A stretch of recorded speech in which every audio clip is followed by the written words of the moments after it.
Good evening, and welcome to an interesting episode of The Fire Caves, the Star Trek Deep Space Nine podcast. I am one of your hosts, Perry. And I'm your host, David. Tonight we're talking about Season 5, Episode 7, He Who Is Without Sin. Before we continue, you can find us on Facebook, Spotify, Apple Podcasts, YouTube, and X as The Fire Caves, a Star Trek Deep Space Nine podcast. That is correct, and as I say every single week, you should find us and follow us because we're great, we're awesome, we're a good time, all those things. And in this case, we're not here, or at least I'm not here. Not where I normally am anyway when we record these, but I was so adamant about recording that David relented and said that we can go ahead and do this episode tonight because it's just so important that we get through this one. And I Oh, didn't yeah. want any delays. So, just real quick to continue on the saga of what we've been saying, or what I've been saying anyway. I'm in the process of moving, and so tonight was one of those nights where I was doing some things at the new place. Unfortunately, I did not bring all of my equipment with me. Pretty much had everything except for my camera. That's why you do not have the delight of my face tonight. You get to watch the oscillating pea that will be on the screen and jump every time I say anything tonight. So enjoy that for what it is. A nice little quirk of our show for this one time and one time only, I promise. And then, yeah, just enjoy. But before we get into our episode tonight, as always, I'd like to start off with a little bit of catch up with us. So, David, how has your week been? Week's been okay. Work has still been slower than I like, though I did have a nice sale today from a couple that had come in last week, so they came in and made a purchase. I've been reading War and Peace, as people remember from last week, and I'm a little over 400 pages in of a book that's 1,300 pages long, so not even halfway through yet. And it's interesting. It's good. I'm glad I read the biography of Napoleon first because the battles of like Austerlitz, which is one of the biggest battles that Napoleon won, is like one of the first. It's the first battle, or well, the second battle in the book.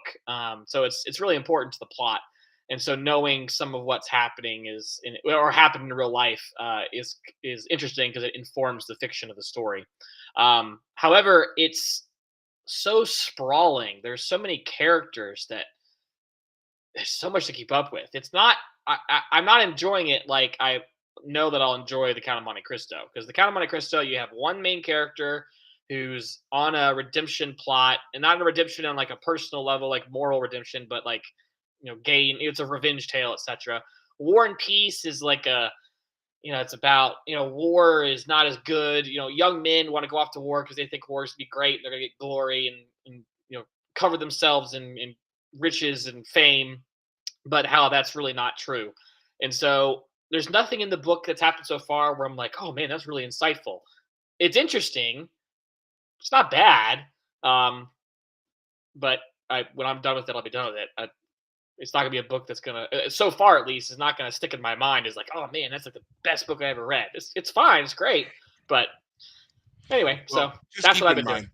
Well, just keep in mind that again, you're not even halfway through with it yet. That So is true. I mean, literally. beginnings of books are notoriously, kind of a slow burn. So and I don't think that book is going to be any different if it's as large as you say. I mean, Fair enough. it is the longest book in the world, right? Like I think that's a so. I think the longest novel. I mean, I'm sure someone out there has tried to beat it just to have the record, but in terms of like long-lasting, actual, got a yeah. reputation. Yeah, it's the longest novel ever written. Which is interesting because it seems like at the end it turns more into like a political treatise, like it moves away from fiction into more like talk to the audience, maybe. Because when I've flipped to the back of the book, because there are notes at the back, I've looked at the last couple pages, just glancing through, and it seems like it changes its like who it's like it's not narrative. It changes from being narrative to something else. But I don't know if that's accurate or not. I'll certainly update everyone once I get there. But it'll still Okay. be at least 2 more weeks before I finish this book. So how's the Expanse coming for you? Have you had a chance to keep going? So Where you at? I have been reading a little more, obviously, because of other things that are going on. It's I've slowed down significantly. My plan this week is to power through and get to where I'll only have about a third of the book left. Okay. That's the plan for this coming week. So hopefully by by this time next week, I should only have about a third left. I've already got it marked in there, so I know where I can, kind of stop and take a breather. So Sure. I'm not too far off. I am enjoying the book. I'll admit it took me a while because, as you had said, this is the book where everybody kind of like separates and goes their own way Right. and does their own thing a little bit. And that's not something I always enjoy, uh, Hmm. especially when you do things where you have an ensemble cast that works as like a team or a crew. Yes. Whatever. I like Mhm. seeing them together. I Right. like watching their dynamic together versus this telling, and it's kind of like, well, not even kind of, it is. Everybody is their own lead, Right. and it's weird to see certain people like watching them make decisions, or in this case, reading about them making decisions, and you're kind of like, you wouldn't do that if Holden was next to you or Naomi was here. And I'm thinking Right. of one character in particular, and I'm like, yeah, Amos. there's Amos. yes, yeah, like you wouldn't have done what you did, stuff like Right. that. And it's just like, Yeah. yeah, it's interesting. Don't get me wrong. And again, like I said, I am enjoying it, and I'm also looking forward to getting to that point and then going back and watching the show and watching this section of the show and Right. seeing how they played that out. But yeah, not quite there yet. And with this move and stuff, there's just so much to do with it. So I'm my time is split. Plus, I'm still working. Of course, I didn't take off any time to do any of these things. Of course not, Right. because why give yourself a break in any regard, right? Just do it all. That sounds like a huge mistake. I'm telling you right now, Yeah, packing and moving is difficult work.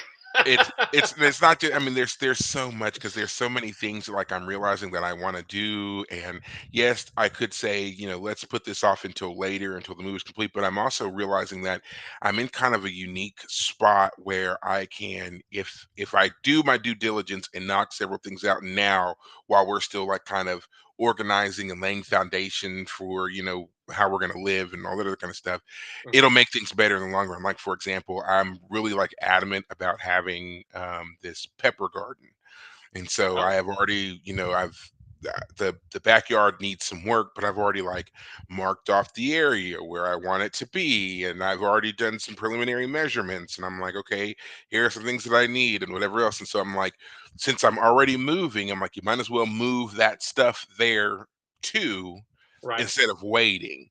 And so Right. it's stuff like that, and then there's just so much stuff that needs to be gone through, for just, are we going to keep it? Are we going to sell it? Are we going to, whatever, Right. all that kind of stuff. And then, just, getting my daughters in a new area. So new school and new teachers and meetings for all of that stuff. And yeah, so it's a lot to do, a lot more than I'm used to in doing a move. This is the first time that I'm moving as a quote unquote responsible adult. So you got to make sure all your stuff is done. I, file for the change of address for your mail. I had to set an Ah. appointment so I can get my ID updated. I had the Mm. water service and the electric service and the, the what's the other one? Trash and Internet. Yeah. internet, All of it. yes, and Yeah. all of these things. And it's just like, oh man, like Yeah. before it was just like, I just move and I'll sleep on the floor until stuff arrives. I don't care, you know. So Figure it out when you got to figure it out. yeah, now I'm like, no, we gotta have, my sweet baby can't sleep on the floor. She needs her princess bed and her Yeah. blankets and her, whatever. Yes, she So does. yeah, and she does. She's very adamant. Yeah. And don't let me forget something, because I'll never hear the end of it. So it's just a lot of coordinating Yeah. that we're doing. But I like I said, despite the added stress and all the steps to do everything, I am enjoying it. Good. So, and I'm looking forward to how things are going to change in the future, because I've actually figured out how this is going to benefit us in a lot of different ways beyond just space. Right. So, well, we'll talk about that later. There's no need for everybody on this podcast to hear about that. So, as I like to say all the time, we are not here to talk about any of that. We are here to talk about this tragedy of an episode of No. Star Trek Deep Space Nine. I'm just going to Oh start it right man. there.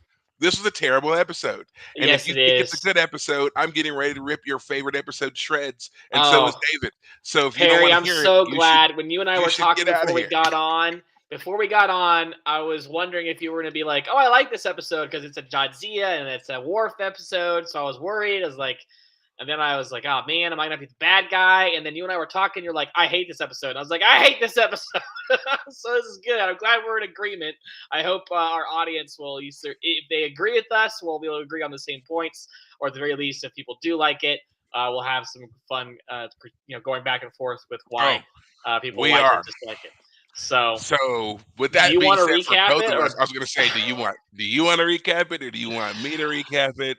Well, I just Um, watched it, but I really don't like it, and I do feel like you okay. do a really good job recapping. So, what do you I will think? do a very great succinct job on recapping this one so that we can You get into usually it. do, and you're gonna Okay. do it real So, fast. I know it. oh, Here we go. yes. Um, recap of this episode. Worf is a big dumb baby. There. Done. Episode over. uh, Now, obviously, there's more to it than that. So, here's the true synopsis, which is basically that Jadzia and Worf are looking to get away and have a vacation together now that they've kind of established the relation that they're in a relationship. It's kind of rocky, kind of tenuous, but they're in the relationship. So they've decided to go to the very beautiful, the very relaxing vacation recreation planet, the infamous vacation recreation planet, Risa. right. And Worf is very hesitant to go, but because it's Jadzia, he agrees.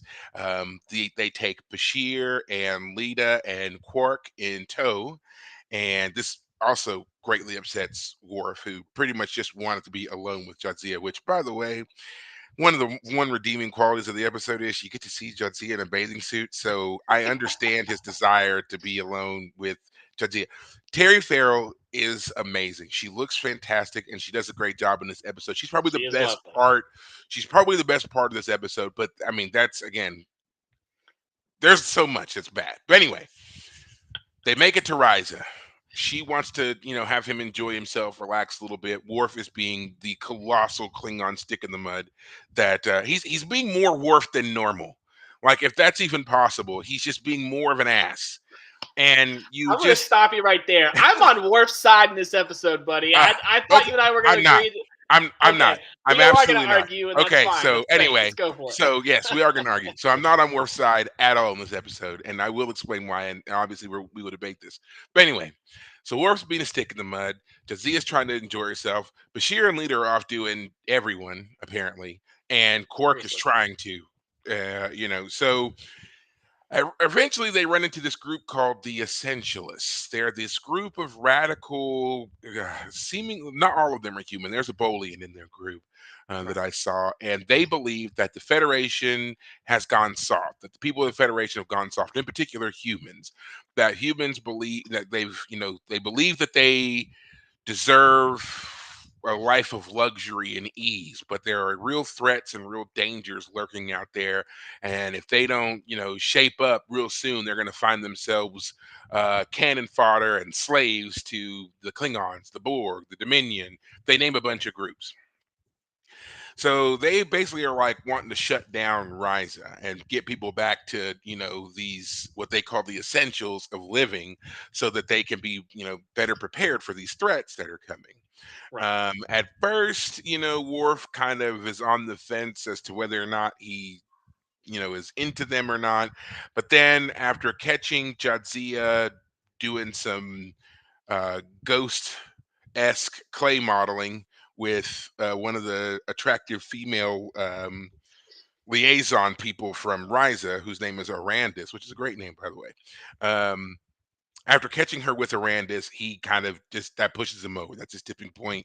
And he gives the Essentialists an uplink to the weather control grid, which shuts it down and allows for the natural weather of Risa to take over. So now the Pleasure Planet has turned into this rainy, stormy crap place. Right. Um,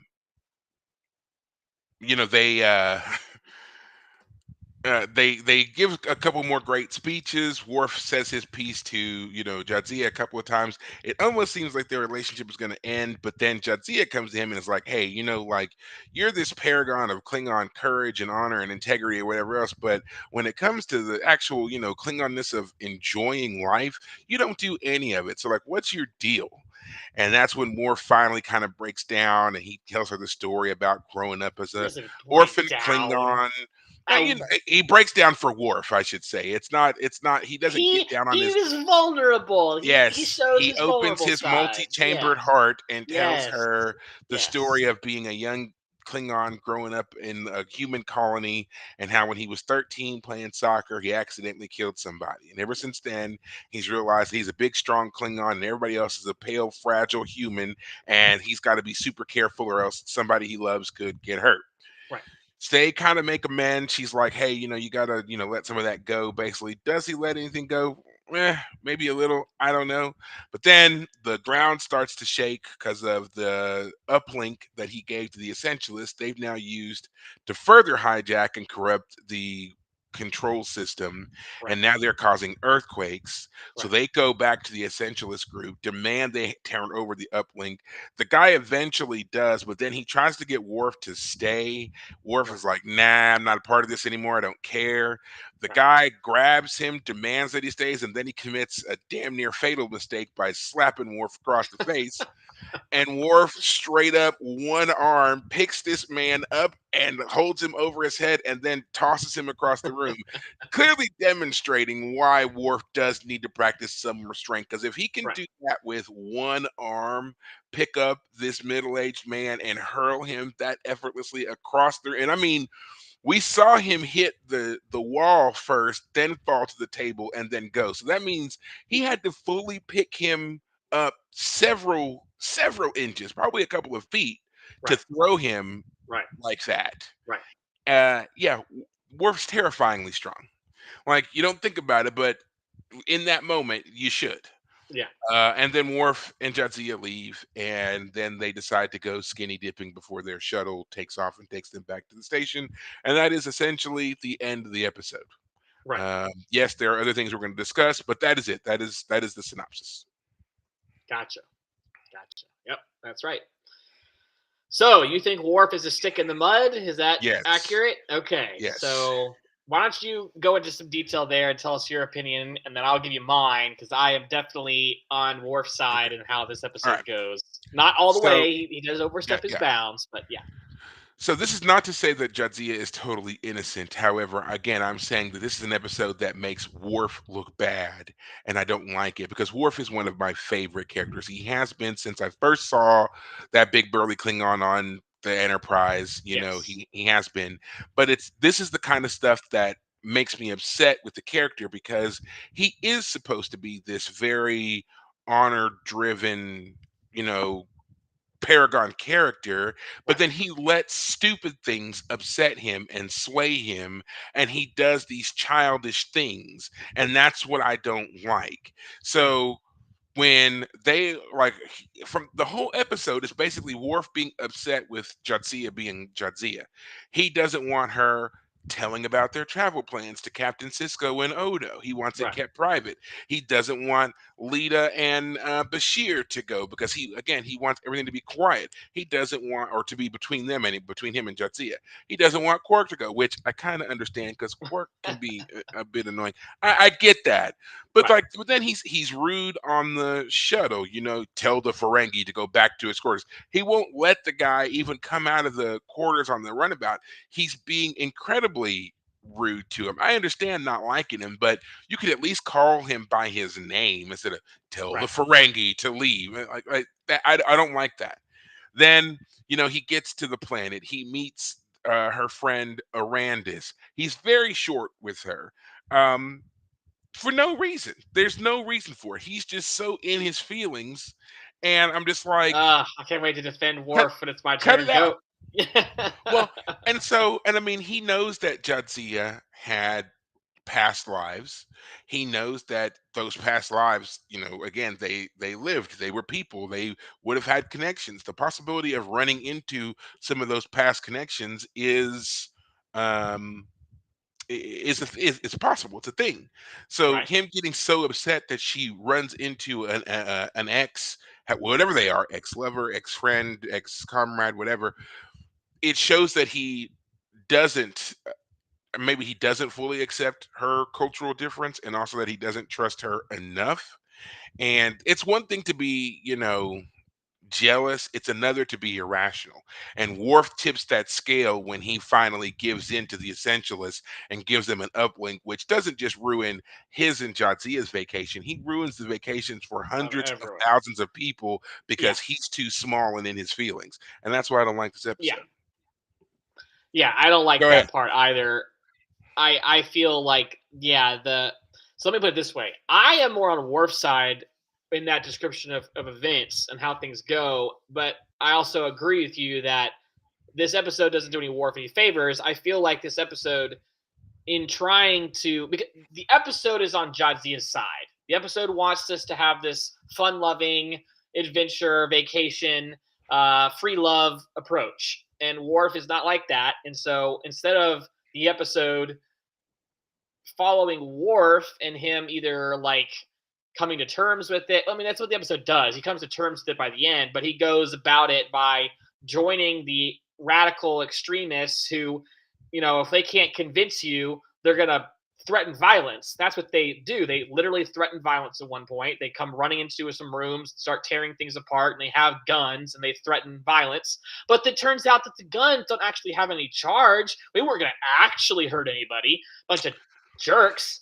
Like just because you disagree with someone doesn't mean you get to just mess with their lives. And so when the guy goes at the end of the episode is like, I'm gonna show them how I'm gonna cause earthquakes. I'm gonna get them off the planet. They'll never forget this moment. He's a complete jerk, and just because Worf has agreed with him before, Worf is like, okay, you're going too far, and that's the right answer. But you're right that Worf goes too far in his attempts to make a make a point, and so it makes Worf look bad. Yeah, the whole However, episode makes Worf look bad. yes, But go ahead. but for me, the problem is Jadzia. Like, let me back up and put it this way. Tell me if you disagree or not. But it seems to me that Jadzia is the one who initiated this relationship with Worf. It was in the episode where they got together. It was the episode where Worf was pining after a Klingon woman that knew Quark, and Quark needed help, and so Worf helps Quark woo this Klingon woman. And then at the end of the episode, Jadzia is basically seduces him in the sense of like, you don't know what you've been missing. I've been in front of you this whole time, kind of seduction. Like they fight in that Klingons fight when they have sex. The opening of the episode is Jadzia is once again got another muscle pull that Odo and Cisco give her a hard time for. Can't you and Worf have sex without trying to kill each other? And Jadzia is like, this is just part of the fun of having sex with a Klingon. And that's my problem. I feel that Jadzia is treating Worf like a boy toy, and Worf deserves better than what Jadzia gives him this entire episode. She knows who Worf, and at the climax of this episode, she actually does the worst thing possible. She shoves it in his face. She She said, does.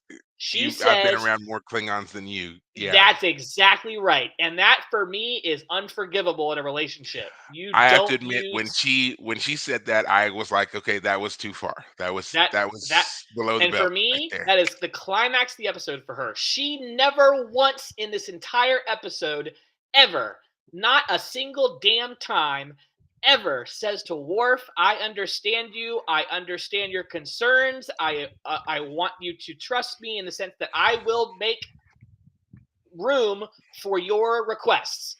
She He does at the wanted to, end.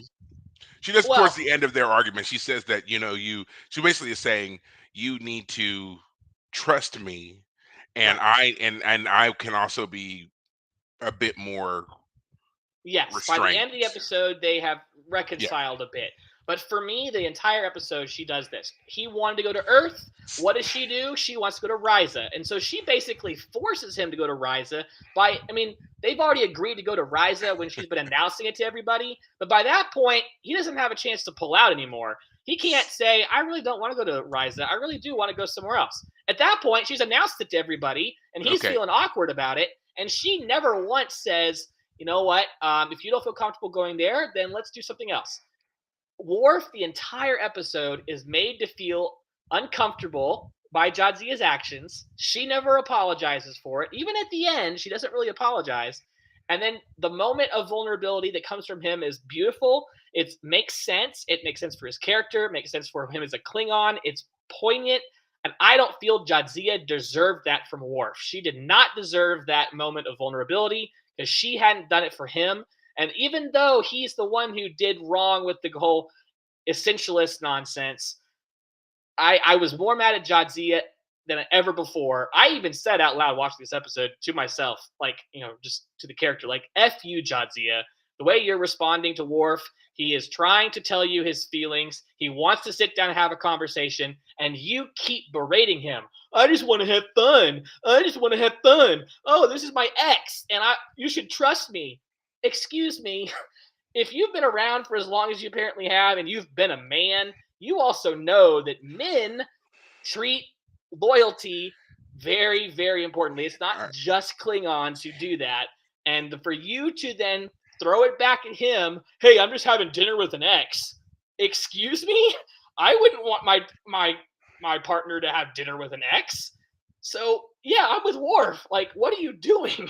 So So it was lunch, not dinner. well, And but I do understand what you're saying. If I was in a relationship with someone and she was going to have any whatever with an ex, I'd be like, "You sure about that? You sure that's yeah, the choice you want to make?"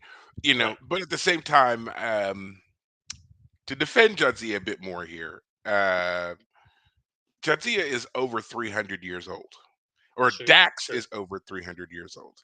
That's right. And the blending of the lives and the experiences and all of that coming together into this one person. I can't imagine what that would do to a person and how they feel they need to express themselves, or how they feel that they are, or like in their I guess in their self-confidence, in what they would or wouldn't do, trustworthiness, Right, whatever. I can't imagine having that much time of experience, what that would do to a person.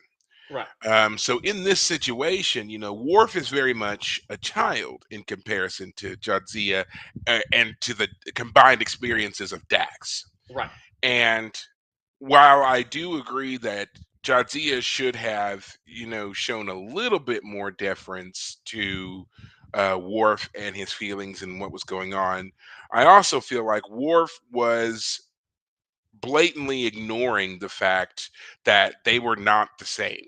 In fact, he keeps saying to her all the time, a Klingon woman would do this, a right, Klingon woman would do that, right, but she's not Klingon. And holding right. her to the same kind of standard or expectation of Klingons doesn't make any sense.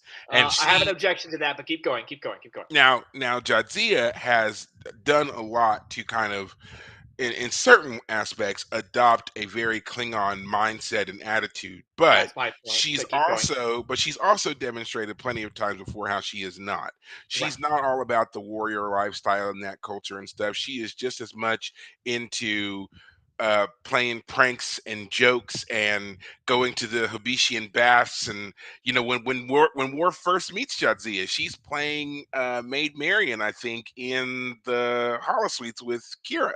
right, So she's not fully, oh yeah, she's a trill, but she's fully adapted this Klingon lifestyle. She has not done that.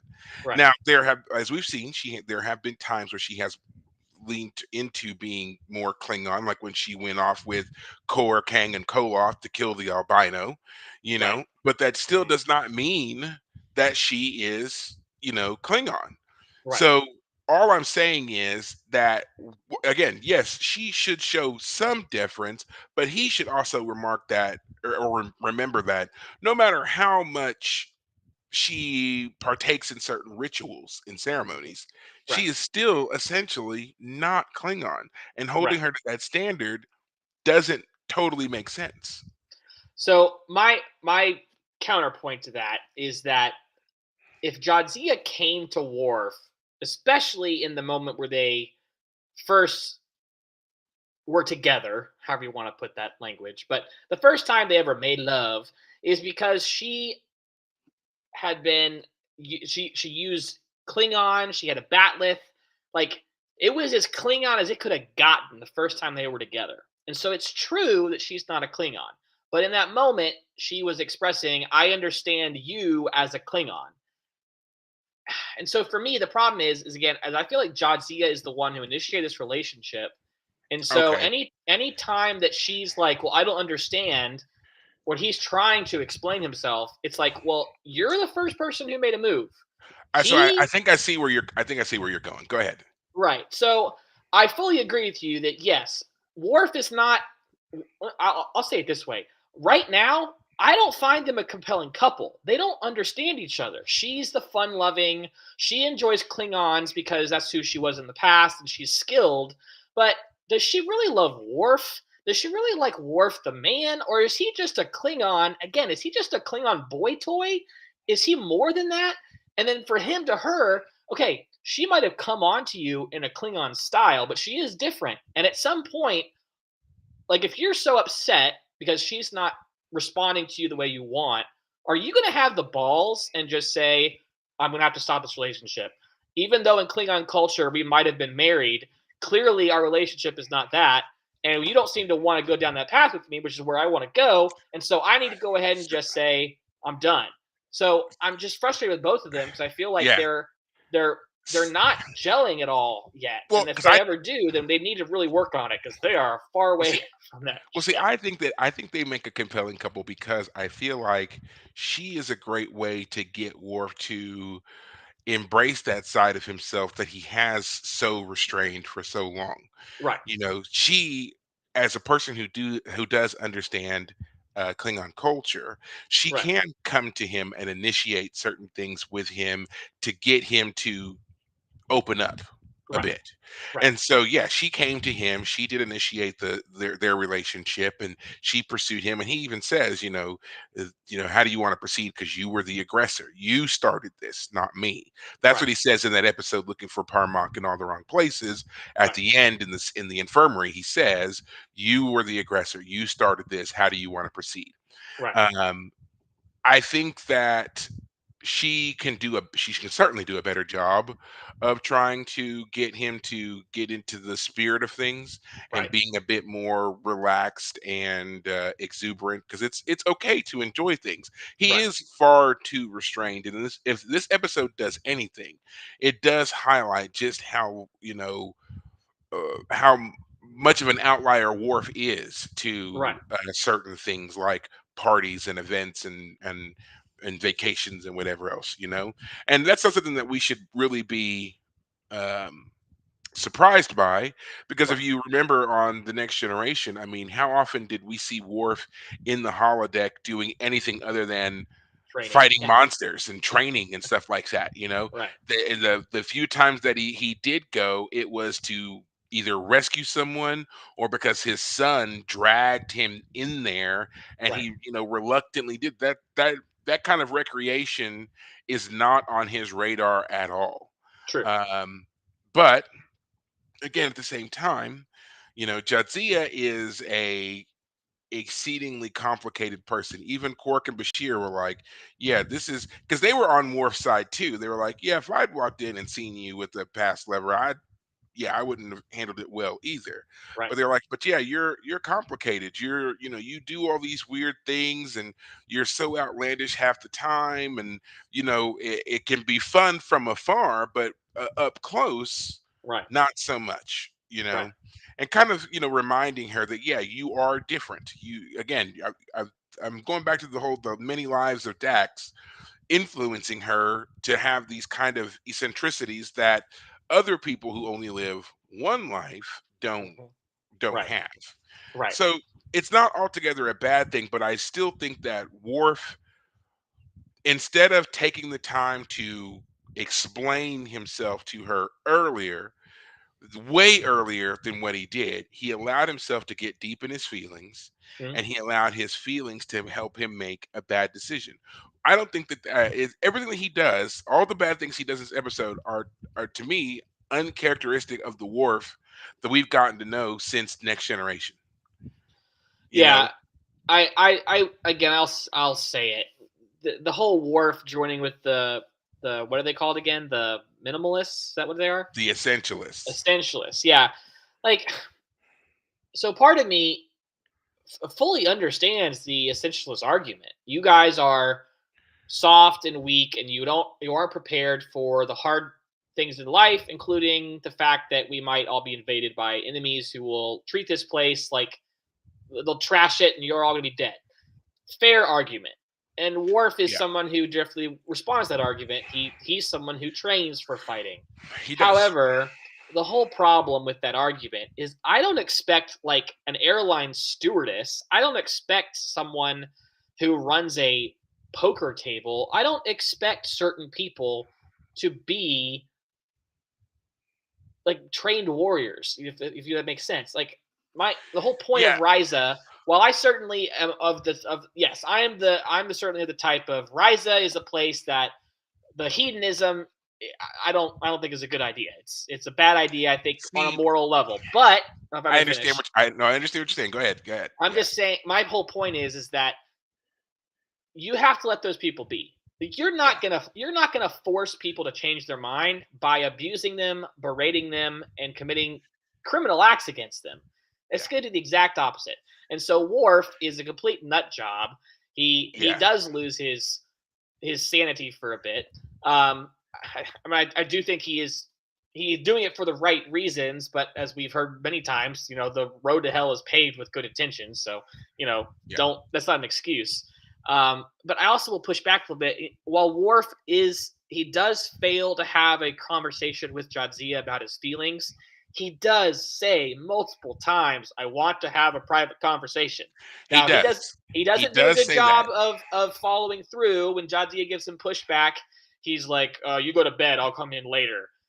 Like, no, you need to push through the hard conversation. Because You he need was to, feeling too, yeah, he had his yeah, feelings too hurt then. exactly. So And yeah, he's not perfect. I'm not saying he's perfect. I am just saying that I feel like Jadzia was really, really in the wrong here and failed epically in this relationship. Especially, I'll just say it again. You can't, it's so hypocritical for her to say, "I thought you were supposed to be like all the other Klingons, but it turns out, oh, wait a minute, I've been around Klingons more than you like, are you well, kidding me?" she didn't necessarily say that he was supposed to be like other Klingons, No, but basically, she's she like, other Klingons well, have a no, love of life and a love of fun, and well, you're because not what she like other says to him, Klingons. what she challenges him with in that scene, because he says a Klingon woman would do whatever it was, and she said, Right, "How would you know?" right, And yes, that's what she's throwing back in his face because he's right, trying to speak on this authority of right. experience that we all know he has not had. Fair So enough. that's what she is trying to challenge him on. And then she does bring up like, yeah, you follow these certain aspects of Klingon culture, but you don't embrace all of it. You have Right, cut yourself off from this other side of those things. Like, yes, Klingons are honorable and they are warriors and they fight hard and all this kind of stuff, but there's also a joy that they have that comes from that. They celebrate their victories. They right, drink, they fight, they roughhouse, they do these things. You don't do any of those things. right. Why? And then we later find out why, but that's what Yes, she's challenging him on there. Um, fair enough. That is fair. I understand yeah. it. I just, I want to go back to the essentialist thing really quick though, yeah, because yeah. what Go you ahead. were Yeah, yeah, saying, like, I understand not agreeing with the Federation having a pleasure planet, but let's put that into context here. So, we're talking about in the entire Federation, there is one pleasure planet that these people have decided is against the essentials of the Federation that they want to have and be a part of, and so they right, want to shut it down. If we frame this in the proper context here of just our world, that's like some militia group, some militant extremist group saying they want to shut down Las Jamaica Vegas or or Jamaica. Yeah, Vegas yeah, or yeah. Well, yeah. Jamaica's probably a Better. for the landscape Fair enough. that they were Fair on, enough. the going to the islands and all that, shutting down the Caribbean. They want to Right, shut it down because everybody who ever goes there, all they do is drink and party and have sex and carouse around, and it's this right, amoral place. And we need you to shut it down because it's, in our view, it is a terrible place where people think that they can only live in should only have to live in ease and luxury and permanent vacation or whatever else. Right. That is the equivalent. Right. The whole rest of the world is not that, but we have this one area where you can go and just kind of, let your troubles go, vacation, relax, Right. whatever. You're not there forever. It is a vacation planet. No Right. one except for the actual Rysians live there. Everybody else just comes for vacation and they go back to their lives, their jobs, their whatever. Right. But they have fixated on it and decided to shut it down. So yeah, that's to me, that's how you got to frame it. Right. On our planet, that's this one weird militia group that no one's ever really paid any attention to, has suddenly got control of the keys to Jamaica and locking everybody out. Right. Makes no Yeah, and sense. it doesn't make sense. It's ridiculous. I always thought it was also funny too when they like stage the they throw some things down, they tear the curtains down. That's in one building. If this is a whole planet, are you guys really effective? Because talking to 10 people about your opinions ain't really going to make change on a whole Right. planet. Let me tell you. Um, but And that whatever. whole them charging in with phasers and stuff, and regardless of whether or not the power cells are active, that's the same thing as a person who walks into a gas station with a Mhm. gun and points it at the cashier. Right. Regardless of whether or not the gun is loaded, Right. the person doesn't know that. The person you're pointing it at doesn't know that. The Right. threat is still real. So Yes. they can't do is like, You oh still get well, arrested for pointing an unloaded gun at somebody. yeah, yeah, As he far can't be as like, they "Oh, know. well, yeah, Yeah. we the power cell wasn't charged, so no crime." Yeah. No, And still a crime. it's funny because the guy who does it, the leader, he's like, I know I could do this because the Rysians won't prosecute, so I know that I'm Which in no danger. Which is like, which I again mean, just that's where is the a is an is Federation should step in. I think isn't there Federation courts or something? Anyway, keep so going. Sorry. so they bring up that point too because it's like Jadzia says she could arrest him, but ultimately the Rysian government would have to decide to press charges against the Yeah, guy. true. It can be brought to a Federation court, but if the Rysian people are like, yeah, we're not going to press charges or whatever, then there's nothing else to be done there. Right. Because it was on their planet. They were, it's that kind of sovereignty that the Federation grants. You can still Right. be a member of the Federation, but you're still in charge of your planet and what happens on your planet. And Right. it's only until you feel like you need the Federation to step in that, anything on their level happens. Right. So he's fully taking advantage of the fact that these people are like, we don't feel like fighting, Right. to go around and stage his own little paramilitary exercises and stuff. Right. Right. And it's interesting that it's only in a place like this where everything is so peaceful and lax that a person like that could do what he did, because you couldn't get away with that on Vulcan, for Oh example. no. There's no Yep. way he would have been able to be grandstanding and giving speeches and whatever else. No way. Wouldn't have That's happened. right. That's right. I don't think he would have got away with it on Earth, But yeah, I mean, Right. it's specifically because of what Ryza is that he's able to do it. They say that like even they said, yeah, Aranda says, he's annoying, but Mhm. if it makes him happy, we're okay with it because that's what we as a culture are about. We want people Right. who come here to enjoy their time here. They're just not expecting people like this guy to set up camp as he apparently has. And he's doing the very thing that he's accusing all the other guests and visitors of Rise of doing. He's literally living in paradise, Yeah. in ease. Yeah. Yeah. As soon as his character showed up, I was like, okay, here's the villain. And of course, he's this moralist preacher.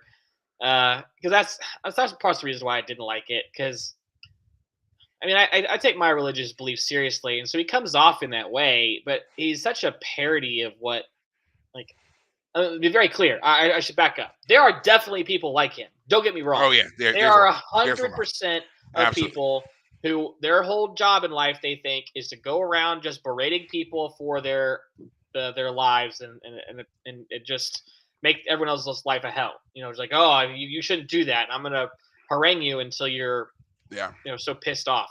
You're not Um, living you're not living your life the way I think that you should. So I'm exactly. going to make you and others like you miserable. Exactly. And so the reference this episode makes it's with the title "Let He Who Is Without Sin," that is a reference to the Gospel of John. It's John 7:53 through 8:11, where the woman caught in adultery is brought to him. And the story goes, a woman is brought to him. She's accused of committing adultery. And according to the law of Moses, adultery can be punished with stoning. So, death, and so the Pharisees, they bring this woman to Jesus and they say, well, what do you think we should do? And he kind of ignores them at first, but when they pressure him, he says, let anyone among you who is without sin be the first to throw a stone. It's basically saying that the Moses's law said you could do it. Okay, that's what the law says. Now, who of you is ready to really get this going?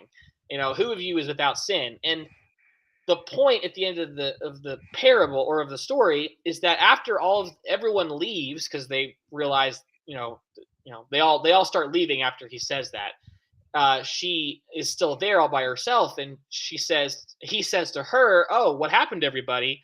And she said they all left, and he says, "Okay, well, I'm not going to condemn you. Go your way and sin no more." So the whole point of the parable here is that sin is still wrong and you shouldn't do it, and therefore, even though judging someone else for their sinful behavior is many times inappropriate. So that's basically what this guy is doing. He's Yes. inappropriately accusing people of sinful behavior, but the parable still ends with you still shouldn't do stuff. So I feel like this Well, episode I wants was just Riza to be this para this yeah. I do feel like there's still something to say to Riza of like this lifestyle. Like, I should back up. I'm talking so much. Yeah. The Bashir part of the episode where he's turns out he's actually breaking up Lita. with Lita. They're not there to have a time together. They're actually there to have time apart, and then they do this weird little ritual where they like break That up. was the strangest. That was the strangest breakup ritual I've ever seen. Yeah, Uh, they break a yeah. glass, or I guess the dish. It was a serving dish, right? Yeah, That's it's to point out that they're no longer a couple. And then when they're done, Lita is suddenly all talking about how actually she really wants to be with Rom, which is she's hilarious. It's yeah. it's hilarious, but my point is that that's I don't feel like that's realistic at all. I mean, the reaction that Bashir has when he finds out that she wanted to break up with them because she actually has a crush on someone else.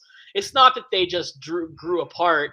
That nonsense that the ritual seemed to be suggesting. No, no, no. She actually has the hots for someone else, and so Bashir's all pissed off now. Yeah. So I just feel like Riza is not a place that I would recommend as a good place to be because I feel like relationships are treated very casually there, which is why I'm mad at Jadzia because that's how she's basically. I feel like she's been treating Worf.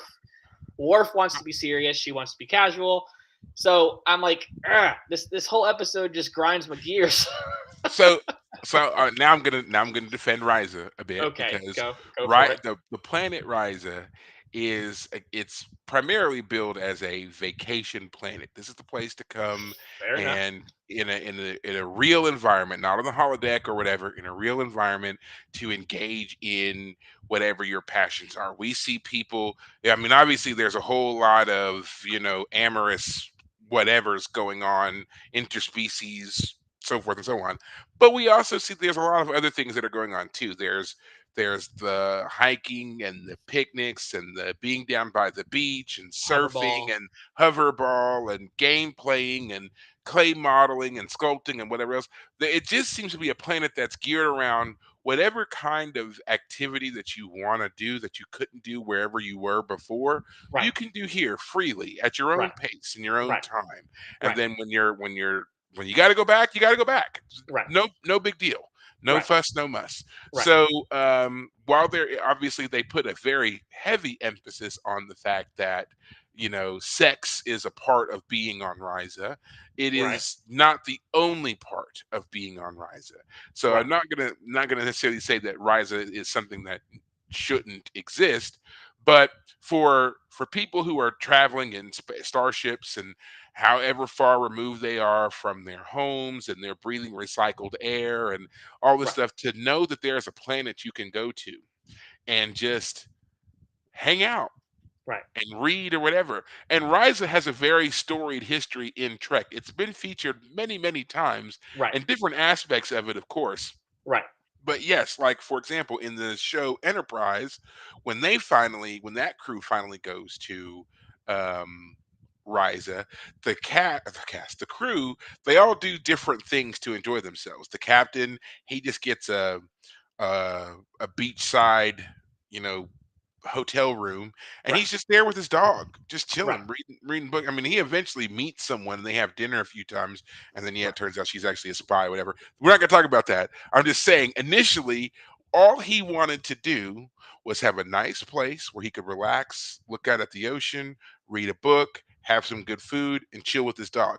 And that's exactly what he got. Someone else did come along later on and interject and put other stuff, around him, but that's what he wanted. That's what he got. The communications officer, she wanted to go and learn some languages and not have to rely on the universal translator, and just kind of immerse herself in the culture of the people, Right. and that's what she got. She Right. went there, she met multiple people of different ages and demographics and whatever else. Yes, she did end up meeting someone else and some other things happened, but I'm saying initially that's what she got. Right. The other guys, they wanted to see the Ryzian nightlife, and that's what they got. Right. One guy went mountain climbing. I mean, Right. he wanted to go mountain climbing. That's what he got. So I'm just saying, Right. Ryza is all about giving you what you want, and to either to your And I enjoyment or to your detriment. But that, right. to me, that's what vacation is supposed to be. You don't take vacations and schedule a vacation to be full of things you don't want. Fair That doesn't enough. make any sense. My whole point is, well, I fully understand and agree that yes, vacations exist and should exist, and places with beaches are fine, resorts are fine, and I even think that we should allow people to engage in behavior that I think that are detrimental to them, because I don't think forcing people to do things they don't want to do, or stopping them from doing things they want to do, is always a good idea. I mean, I think there are certain times when like you can't drink and drive, or I Oh do yeah, think that drugs, frankly, are for certain drugs especially are just wrong. So you should do them. We should make those illegal. But I'm not going to say that you can't go off and have a liaison with someone if you want, or there shouldn't be a place that somehow caters to it, because I don't think that I think society is not served by stopping all of that and trying to limit it. I think the better option is saying, okay, you can do that, but I recommend something else. So my whole point is with the whole like why I'm frustrated with the verse that's being used. If anyone quotes the verse, "Let he who is without sin cast the first stone," meaning that no one has a right to ever critique something ever. That's not what the meaning of the passage is. The meaning of the passage is you shouldn't critique someone. You shouldn't criticize them and their lifestyle and their how they're acting with a behavior, with an attitude of you're better than everybody else. You don't have any sin of your own. You don't have your own faults. You do. Everyone has their own problems and they have their own sin behaviors, and so you have to act with that in mind. And therefore, while it's still wrong to do certain things, at least on a moral sense, you should be very generous in your behavior with other people. You give them the benefit of the doubt. You work with them. Like the way like the guy when he gives his speech, he's like, I know you see me as a fuddy duddy, but I see you as children. Like, okay, you're not winning anybody over, bro. Like, no one's gonna be convinced by this way you're doing things. If you want to convince people, you gotta attract them with honey. yeah. So So yeah, if there is to be a more um, secular interpretation of that parable, right, I think that it's, the whole let he who's without sin. I think you're still right with it being, we are all. I think that the point they were trying to make here is that we're all sinners, and we don't have a right to stand in judgment of any other person. And so what we're seeing in this episode, and to whatever level of success you want to, say that they achieved here, right, you do have this very, self-righteous person who's going around, you know, lecturing to people and so right, forth.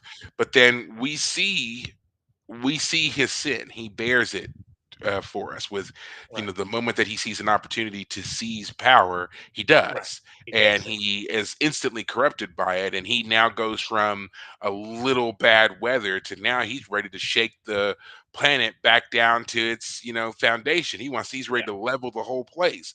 And Yep. even as he's being warned by his fellow, what do you call them? Brothers in arms, his acolytes, whatever, whatever term you Uh, want to use. Even as they're warning him, he is still ready to ramp up the seismic disturbances and yeah. stuff until He's Worf, about ready to die for his cause. right. Yeah. He is suddenly And ready take to take everybody this with him. all the Yeah. way to the end. And his whole message that he's been saying before all this is, oh well, we don't want to hurt anybody, we're just trying to wake people up. We don't want to hurt you, the weapons are, they're not even charged, we're just Yeah. trying to get your attention. Right. What happened to all of that? As soon as he got any kind of power, he instantly was like, I don't care, we're going to shake this place all the way down to the Right. stones. Right. Yeah. So so again, it's showing us that this is the person who, clearly has fallen from grace here, if that's Yeah. if another term you want to use for it. But it's also, the episode is also to show us that, Worf is also this person who has this guilt, this sin about him, Right. which he is trying so hard to, sit also in judgment of other people, but he himself is not perfect. And Right. it's to remind, in a way to remind him, that yeah, you are far from it, and that's still okay. Like, don't keep punishing yourself for it. You can still live your life, as you said in the parable. The ending is, go your own way but sin no more. This is also kind of the lesson for Worf here. Yes, Right. this terrible thing did happen to you when you were younger, but Right. that's not a reason to continue to punish yourself for the rest of your life. Right. And that you are sabotaging the things that are good and decent in your life because you are allowing this thing that happened to you so long ago to Right. plague you like this. So now it's time for you to go your own way. Don't Right. don't hold this anymore. Right. So interesting title to say the least. Oh yeah. Well, it's Um the second time we've had a verse used as a title in this season. Just like yes. 3 episodes ago, they did that. Yeah, nor the Um, battle to the strong was the other yeah, one. yeah, that was just like 2 episodes ago. No, three. It was 3 episodes ago. Yeah. So I like that they I like that they do it because it makes for interesting, when you're thinking about how it works for the episode and their overall meaning for things. I do like that. But at the same time, sometimes it also highlights how they fall short. And yeah, that's a problem. Yeah, yeah. I just the thing that really gets me more than anything else is I feel like Worf is a character who's been dragged along by other characters for a long time. Even back on the Next Generation TNG, Worf was still the guy who was always being dragged along by circumstances. He's the one who puts up with being exiled. He's the one who puts up with his house being, um, defamed or whatever it's called. And I wonder how much of that was, now that we know the context of his life on the human colony. I wonder how much of that was less about being an honorable Klingon and more about him serving a kind of penance for what he did. yeah, it certainly does. Yeah, it's an interesting question. Yeah, if we went back with that color, That'd be an interesting way to now reframe the character of Worf. right? It really would. But for me, especially comes to this, like even the relationship he had with that other Klingon chick who's I liked a lot, but I can never remember her name. What was her name? Mother of Kalar, Alexander, Kalar. Kalar. Even Kalar was leading the relationship with Worf. I want Worf to stand up and be a leader. And I hope on Picard that's what happens. I hope on Picard, like that's why it's so great. Like Worf is coming to his own. But for right now, Worf is still a character who is still a fish out of water. And if Jadzia, his romantic interest relationship, is still just another example of that, that it feels So wrong. I want Worf to really stand up for himself, for what he values. And I do think it's fair to say that Jadzia needs to help him break out of his shell. I totally agree. That's fine. I just don't like the way she did it in this episode. She did it in such a terrible way. But sorry, you want to say no, something? Go ahead. I was going to only say that, in the later stuff with Picard and everything, I do feel like Worf. We see a Worf who is more at peace with himself. Right. than we ever have before. But there is a story about how that newfound peace has come at a cost, Mm, and it does have to deal with what Worf got up to after the events of Deep Space Nine right. and what he was doing beyond that. Right. Um, so yeah, he does become. I think ultimately he does become a better version of himself. Right. Good. But yeah, there is still some learning that he has to do. Um, I think that with Jadzia, I mean, I defend her because I don't see what she did beyond Captain Baudet really as a problem, because she's reassociated with other people from her past lives before. Right. Again, she did this with Kor, Kang, and Koloth. She Right. famously does this with Captain Cisco. Their friendship is just as strong, if not stronger, than when she was Curzon. Right. Um, she's done this, now we see this with Arandis and so forth. And I know that Worf wasn't really around for the Core and Kang stuff, but I mean he got to meet Core, and they Right. did a mission together, and we saw that. So him being so weirded out by her continuing to talk to people from past experiences is a bit ridiculous, and he should really learn to he should learn to trust her, because to date she hasn't done anything really. She hasn't crossed that line. She's not betrayed him. She's Right. not, and she even says that she would never do anything to hurt him. And I believe her. I don't think that she would. But Right. his issue is he's got such an intense hang up about relationships, and his relationship experience has been, we'll just use the word terrible. We'll just say terrible. His Yeah. most successful relationship was with Deanna Troy, and she married Riker. So what's that tell you? Yeah. But I mean, my whole problem with Jadzia's approach is, again, I don't feel like she never goes to Worf on his terms. She wants him to come to her on her terms, and that's fair to an extent. I'm not. It's relationships are a two-way street, and I just feel like this whole episode, she was the one who refused to ever offer any sort of reciprocation, and it just pissed me off because we know how Worf is, and I'm okay with the idea we need to break him out of his shell. That's fine, but man, she did a bad job of it in this episode, and it really just made me frustrated because I just don't think this relationship is starting off well. I mean, if They're this both relationship, they're the thing is they're both very strong characters.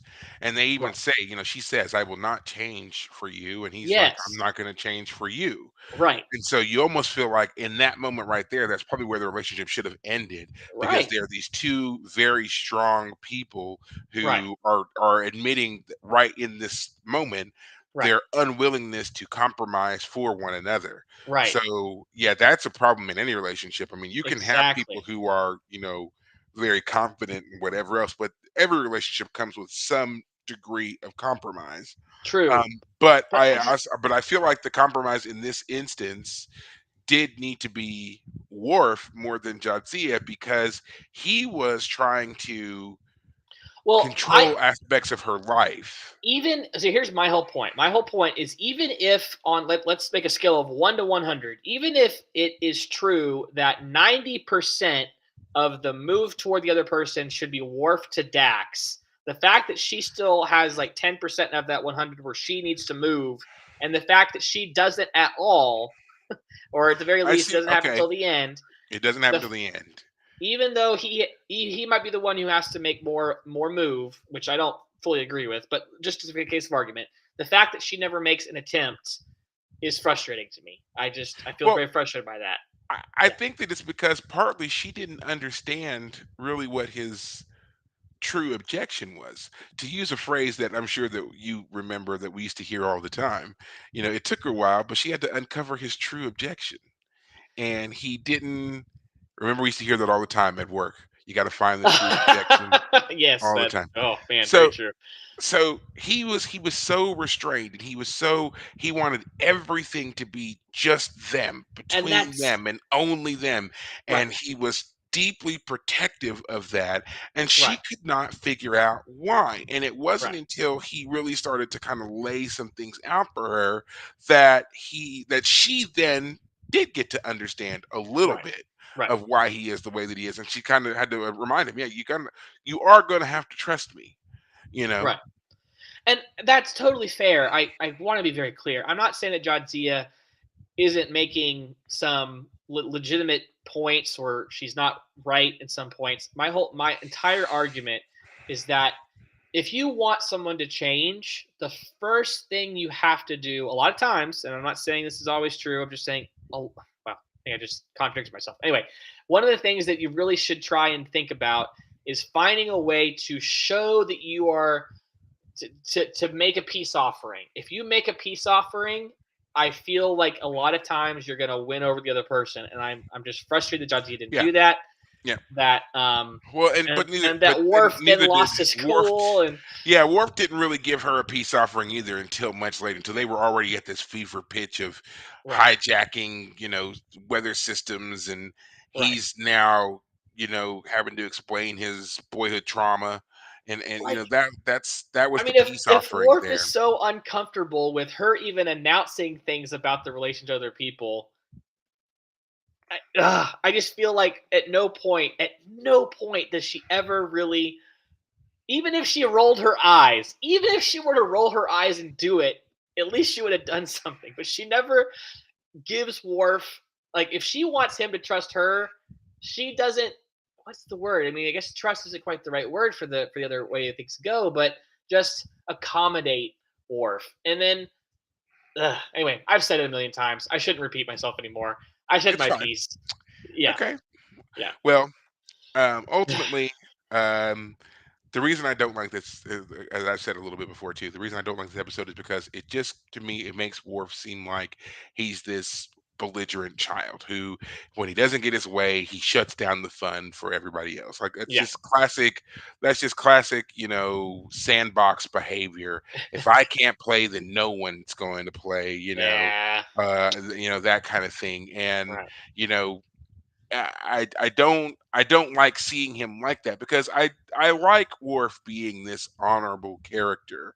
Yes. $100%. There are so few characters Yeah. like that in not just sci-fi, but in a lot of different genres who are just they have so much integrity, Right. and when people think they have found a way to like kind of bring them low a little bit, it doesn't happen, Right. and they come out of that cleaner than before. So, Worf has always been criticized for how he handled, raising Alexander, and now we see this kind of bumbling here with his relationship with Jadzia, which to me, the way that Worf speaks about her and the way that he is around her, it's clear that he's very much, into her and into them having this relationship and it continuing. So Right. it's just so weird to see him intentionally throw up roadblocks um, for no reason. So Well, that's what bothers me. I feel like he's not throwing up roadblocks on, at least not in his own terms. Like, for example, when they get to the planet and the other woman, the Ryzian, the what's her name again? Horrendous. Arandis. When Arandis shows up and he says, "If you need anything, basically, let me know." And he basically says, "We don't need anything." But he's not lying. He's because what he wants in that moment is not for them to be given like a pleasure cruise. He wants a private conversation. Like literally the only Yeah. thing he wants is just a Mhm. private conversation. And so he Yeah. doesn't need anything. So he's not throwing up a roadblock in that sense. Yes, he comes off as rude, but that's again another example for me is like Jadzia, you brought him to a place he didn't want to be and he wasn't ready to be there yet. So this is why it's awkward. But anyway, I just want just One say last something time. else. Um, Go ahead. I was gonna say No. something else, but oh, I know what it was. Um, I'm at this point, I'm not sure why Worf wants to be with Dax because I feel like Dax likes the idea of Worf as a boy toy, as a sex partner because he's a Klingon and that's exciting and different. Like basically, I feel like she just likes the BDSM nature of their sex. Like Well, she says when because isn't it Julian? No, I think it's Quark. They ask her like why, Right. because that's right. Because Quark says what you need is a Ferengi, and she's like maybe, but what I want is Worf, and they're Right. like, but why? And it's like because he's this. That's She what did she true. say? She did He's say got that. the he's a warrior with the something of a berserker cap, but he's got the heart of a poet. Yes. She likes Yes. the dichotomy of the man. She's Yes. attracted to that. She Right. does say why she likes him beyond him being the You're boy right. toy, as you're Good saying. reminder. She does, But I want to but know. I we don't don't remember hear we don't hear anything like that from Worf. I mean, he does tell her at one point that basically she was the most beautiful thing really he's Yes. ever Yes. seen. Right. He compares her to a what was it? Sunset. Some kind of like no, Like, well, it it was like wasn't they that. were. It was He like said he was on the Defiant, and there was some kind of Polaron something or another, and flashing lights, and it was the most beautiful thing Yeah. he'd ever seen You're right. I got it wrong. until Sorry. her in that moment Right. that she was just the most. So I mean, I'm not just trying to say that he's only attracted to her, physical attributes, but I think he's attracted to the fact that she can, hold her own against him. Even when they first met, she rendered him speechless with whatever it is she says to him in Klingon. He Right. stumbles on his words a little bit after, encountering her. So I Right. think he's been struck by her a couple of times, and just it took him a minute. It literally took her flipping him over Right. to realize it, you know. Yeah. I totally understand everything you just said. I just wish that Worf would express it in a as Jadzia did about Worf, why she likes him in some more definitive terms, as opposed to "you look pretty tonight." She does. She looks fantastic. Jadzia is played by a beautiful actress. What's her name again? Terry Farrell. Terry Farrell. So yeah, Terry Farrell, lovely. Um, I wish Worf would also smile in that moment. Like he says it with such a straight Nah, face. I don't want You know, Worf to ever smile. Don't yeah, smile, Worf. it would, it Don't would, ever it would. change. He doesn't smile as much as he like does the half smirk. Mouth Or closed, but yeah. his I think there's only mouth one time I twitches. can think.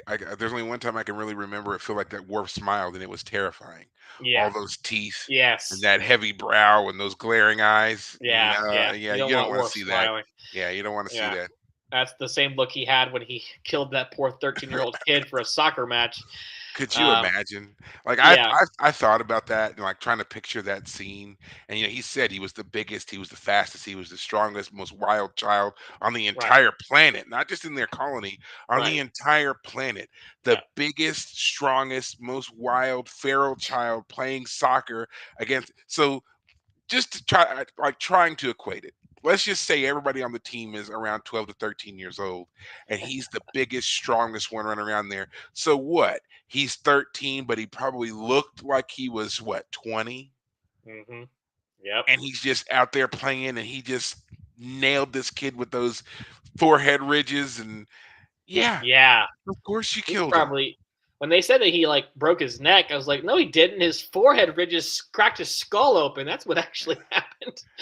Because and there's been some discussions of Klingon anatomy, and it's like the Klingons have a super dense bone structure, but Right. also like certain bones along like in particular the cervical, vertebrae and stuff like that. They're all like reinforced and stuff. It's Mm, like steel in there. right. So could you imagine hitting that full force? Plus, Right. you got the cranial ridges, which is that whole thing is like super dense bone in there, Right. and then all that smacks into you going, you know, 20 miles an hour top speed for a Klingon at full tilt, and he's the size of a 20-year-old man Right. running running around there. No, no, I'm surprised he only killed one of them. Yeah. It is a story that like, oh yeah, this story makes sense. It was like this, and we've just now heard about it. Yes, it might color how we see past episodes, but it fits. I I mean, like. even on the Enterprise, when his parents, Sergei and Helena, came to visit, they told Geordi that story about how they got called up to the school because Worf had been involved in a fight, and they said that Worf was like well 7 or 8 years old, Right. and he was sitting on one side of the principal's office, and on the other side of the principal's office were five middle school boys, each of them nursing bloody noses and black eyes. So at 7, 8 years old, he's already taken on kids that, Right. to our way of thinking, should be twice his size, Right. and Yeah. beating the hell out of them. He took on five by himself at Right. 8. Yeah. It's amazing we humans can ever be in the presence of a Klingon. They live longer than us. Their bones, their muscles, their hearts, everything is just physically superior. How in the world does the Federation humans ever have anything to do with the Klingons at all without just falling over dead in their presence? Well, I mean, we did fight a war with the Klingons, Yeah. and it was a terrible one. Yeah. So yeah. Yeah. Well, so I know we've said a lot about this episode, but as we close out our episode, is there anything else that you would like to say about this episode, that you feel like you haven't said, or anything along those lines? We already mentioned it, but the whole Bashir Lita thing was just strange. Yeah. I fully would agree with anyone who decided to, like, if you wanted to have a private time with someone else and then they invited themselves on your ship, and not only invited themselves, but a third person. I can understand Worf being a little upset. He should have done a better job of hiding it, and he was definitely rude. But oh, and did Curzon die because he was on Ryza and he basically had too good a time? Is that, am I understanding correctly? We learned That's how he died. essentially correct. That the thing that kills Curzon ultimately is whatever Arandis was doing to him when he was last on Ryza. That doesn't sound So like something you want to brag about. I mean, on some level, you do want to brag about it if, like, you have a really messed up I personality and mean, you like, yeah, good. I was so good in bed, he died. I mean, Literally. good for Uh, Curzon. yeah. Now, Orgasm I from will that man say, to death. I will say that we don't know the full extent of what Jamaharon is. So, I mean, we're left to kind of, imagine.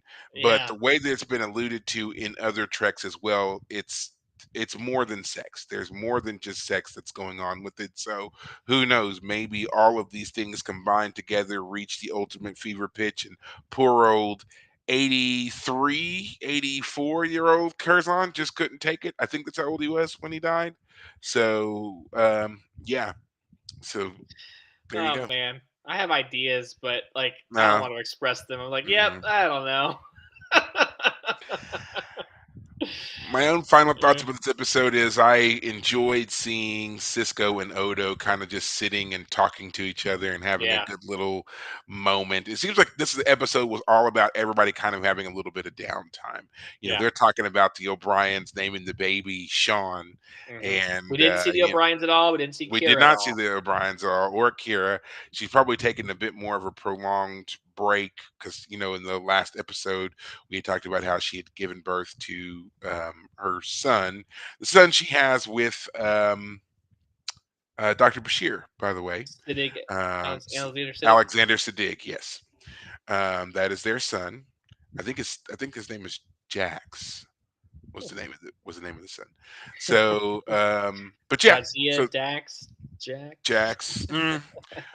Who knows? Maybe there was some influence there, Yeah. but yeah, we should see them in the next episode. Though we should see everybody have a bigger those guys. Cisco, Odo, Kira, so forth. They should be back and getting us back into the groove of our storytelling. I feel like we just took a little bit of a break here. Trials and tribulations. Then this episode, I think this is a little bit of a breather. And now Yeah. we're getting ready to get back into the hardcore storytelling, and Things I'm past. enjoying. Yeah. Oh, that's next. Yeah.